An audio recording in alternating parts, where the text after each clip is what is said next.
Matt, you talked about the Before trilogy, and I didn't really put this together right now, but these two movies are sort of two sides of the same coin in my mind. I think this movie, this trilogy, the Apu trilogy, is sort of about the difference between choice and circumstance, like throughout the entire time, throughout the entire trilogy.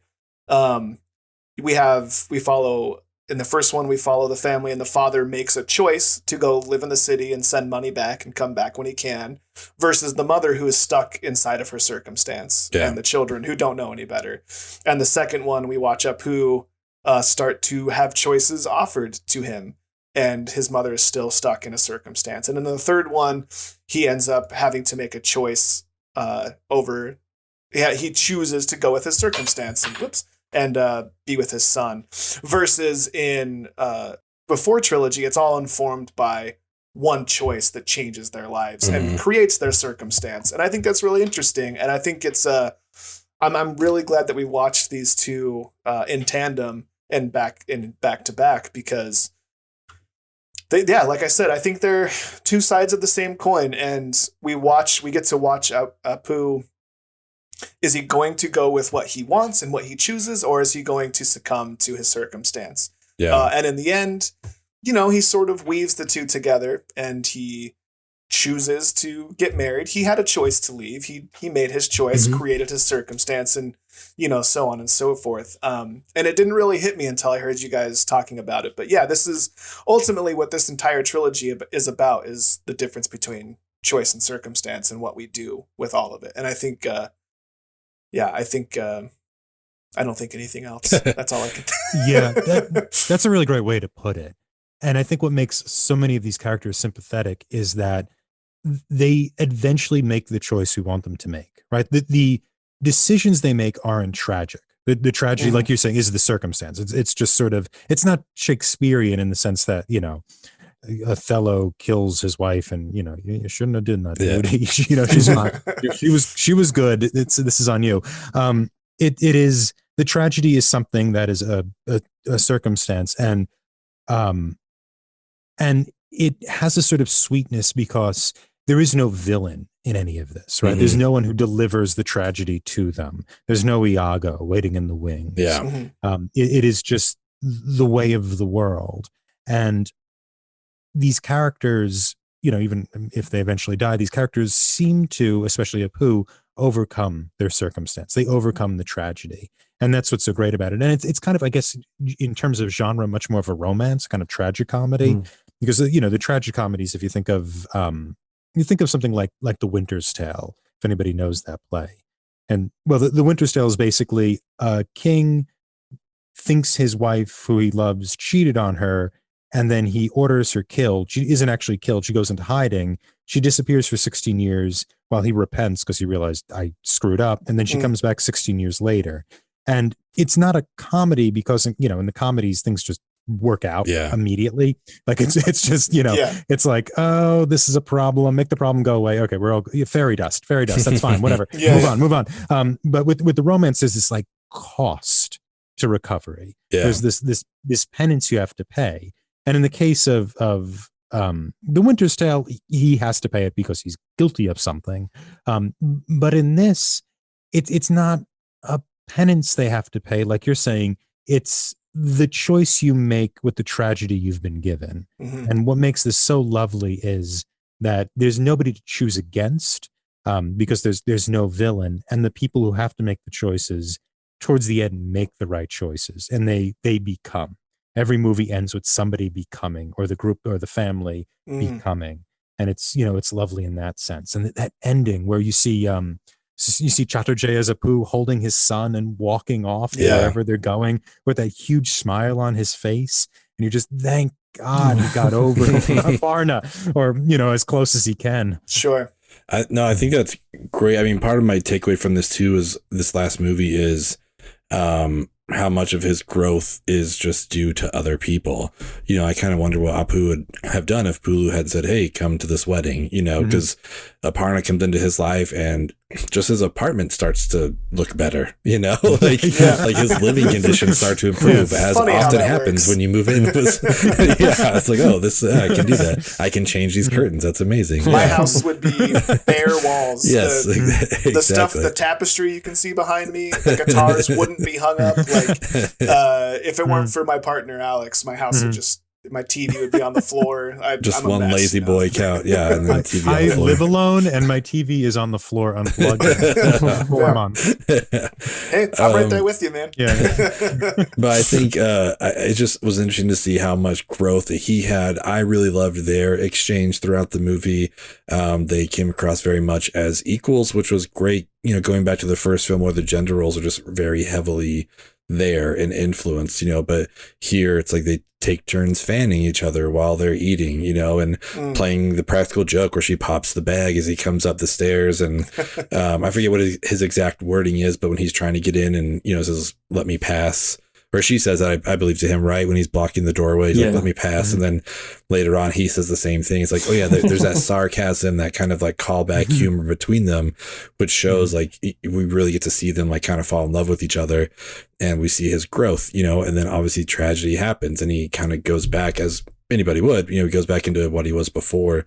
And then, if not worse, and then Pulu comes around. It's like, hey, you've got to step up, man. Like, this is going on. And the scene, honestly, one of the most affecting scenes for me of that whole film is during their conversation. And then Pulu leaves and he's calling for Pulu, and you just hear almost like the echo, like just the emptiness. It's almost like he was a ghost that showed up. He was like, hey, go take care of your kid, man. Like this, you just like step up a little bit, Pulu! Pulu! Pulu! Pulu! And then his son comes into his life eventually. The ending of that, when he was like, who are you? He's like, I'm a friend. I'm like, oh, this is, yeah, I like this. I like seeing how this is going to go, because he's got we talked about this on your pod, Tom, where it's just like, I feel like he had to slowly work his way in with his child. He couldn't just come in and be like, I'm your dad, come with me.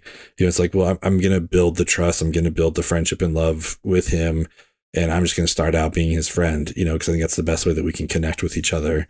And I think he had to do that for himself as well. Because he even tells Pulu, he's like, I can't. He couldn't even look at he couldn't even think about the kid. He didn't even know his name. Like he, whether he wanted to or not, he blamed the child for the loss of Aparna. And so I think the whole "I'm your friend" thing was as much for him as it was for the child, for sure. And it was a cool way to start. Clear the slate. Let's start this thing over. Let's start fresh. Yeah, I feel like this gave him a lot of motivation in this film. He was presented with a lot of opportunities for motivation, but while continuing to give us that emotional gut punch, like we can't have an Apu movie without somebody dying. So we still got that, thankfully. But check it out. That's the truth. Thankfully, he says. Thank God we killed her. Matt, I want to know what your thoughts were. They've got to get rid of somebody. Necessary. But yeah, Matt, I want to hear what your thoughts were on this last movie, of how it like wrapped up the trilogy. What did you think of this one? Yeah, I know just to agree with what's already been said about it, but also through the lens of a sequel, I like seeing these new characters under new circumstances, facing new things, but also in a way familiar, like his new relationship. You can juxtapose it to what he experienced in his home, and compare, sort of, Ben, kind of like you mentioned, the cultural norms, the roles that were played, and kind of just see like what was different about this. And you get a much better vibe from that marriage than you do the main marriage of his parents, So it's cool to see that. And, Apu, we've got to see him grow up. We've got to, we want the best for him. We want him to be happy as a viewer. And so it was satisfying. It was satisfying to see all that. And again, like marriage is this new thing for him in this movie. I think about, and we already talked about, like, too often sequels are just like the same plot over and over again, just like a new, like, subtle narrative. Yeah. And you take like the Rocky trilogy, and like, you know, each movie, it's a new fight. It's a new, you know, so many fights. I'm not trying to throw any shade on the Rocky movies, but I loved in Creed when Rocky's running a restaurant, you know, like he's now in a different place. He's doing something different. He's not just on to the next fight, you know, and so he could have easily been like, a famous trainer or something, you know, like that's like the obvious way to take that character, which he ends up it's being. Like but anyway, yeah, sorry. Right. So no, all this to say, I loved seeing the new circumstances that we get to see, like the protagonist take on, and what comes of it. And as we already mentioned, it still has tragedy, but it ends with a huge triumph. And after having spent, you know, however many hours with this family under a microscope, it makes sense to have it be sort of a family relationship that we're left off with as well. Yeah, I think that's a great point, that it has to end in the growth of a family or the beginning of a family, right? The man on his own, the individual on his own is not going to work. It has to come back to that. There was a moment there where I was like, oh, are you like, we're really like, we get nothing out of this? I mean, to say we got nothing out of this trilogy, even if it had ended with Apu walking away and his son watching him walk away, we still would have gotten a lot out of the trilogy. And obviously that would have changed, retroactively changed the way we thought about what we had just seen up until that point. But I was just like, it wouldn't have surprised me, you know, just like, and honestly, like, it would be hard to blame him in a lot of ways. Like, this kid, this guy, this poor person, like, a true victim of his circumstance, you know, we just watch him take L after L after L, and it would be hard to fault him for just walking away into the sunset and leaving that poor kid there. But very glad he didn't. But, you know, like you said, I think it had to end on that, you know, that wholesome family note. Yeah, and it needs it for him too, because he's like in this state of despair. He's not an artist. He's not a clerk anymore, a person in the community. He's just wandering from place to place. Then the despair here is like, it's also personal and internalized and a form of kind of long-term depression, but it's also despair in terms of he has no role in the world. Mm-hmm. He doesn't do anything. He's not a writer anymore. Right. He's not, he just takes whatever job he can to survive. So he can't really step forward as someone, right? He's a guy with a name. He's not a role. He's not taking on a role that defines him and then that he can define. There's just nothing. Yeah. There's just stasis. He finally, he rather than, it's interesting because the movie ends with, it seemingly ends with a choice, but what it really ends with is an acceptance of circumstance. Like, he realizes the choices he's made and the thing that he wanted to be, and he talks a lot about how he wants to be free and he wants freedom, and it's a stark contrast to the life that, you know, his people, the ancestors before him, lived. And then in the end, he finally is like, okay, this is where I'm at. This is my circumstance. And I think he becomes okay with it. And and he realizes, like, this is a good thing, and let's go from there. Do you think it's dramatically different from his ancestors? No. I don't. There's like a negotiation with modernity in it that isn't like ancestors bad or no, you're right. 100%. It's just it's different circumstance, right? He just he lives in a city versus the jungle, but it's I think the biggest difference with his ancestry is his personal relationship with Aparna.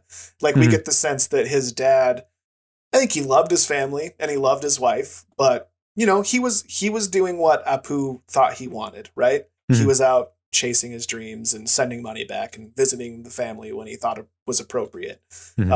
Whereas Apu, he was all in with Aparna. They could have just grown old and died together in that little apartment and they would have been fine. I think that's the key difference, but you're right. Like, you know, they're victims of circumstance. It's just the scenery is different. Yeah. Well, what I kind of loved about the trajectory was that in terms of like breaking from your traditions. That's not what happened in this, right? And it wasn't like, let's be traditional, let's be a priest, right? He doesn't go back Sure. to being a Brahmin. Mm-hmm. He doesn't do that, but at the same time, it's not a radical rejection of the tradition from which he came. It's a constant negotiation with it. And at the end, kind of taking on the role or gesturing towards the process of taking on the role of father. It doesn't seem to be, I don't get the sense he's going to do it in a new way. That I think this negotiation is going to continue. And it's a gentle negotiation and a respectful one. Yeah. Yeah. Maybe I do want to see the fourth Apu trilogy now. See how it goes. Yeah. Oh, the kid's gonna die. No maybe they do a whole different thing. Do like My Big Fat Greek Wedding. Yeah. It's just, it's just a big stupid wedding movie. I'll be honest, as much as like it would suck to see them like bastardize might be too strong, but I think this is a very beautiful portrait of a life that despite its differences, we can all relate to, right? We've spent an hour and a half talking about that. But I wouldn't mind just a big funny wedding movie. Yeah. You know what I mean? Like Apu, or what's the son's name? Apu's son. Kajul. It's Kajul. Kajul, thank you. I wouldn't mind if this movie was, set in the, I guess it would be the 70s or, and we get to see him get married and just the wacky hijinks of this crazy Indian wedding. Yeah. I wouldn't mind seeing that after this trilogy. He finds the lost pages of his dad's novel and finishes it. And, that's so much better than my pitch. What an incredible pitch, man.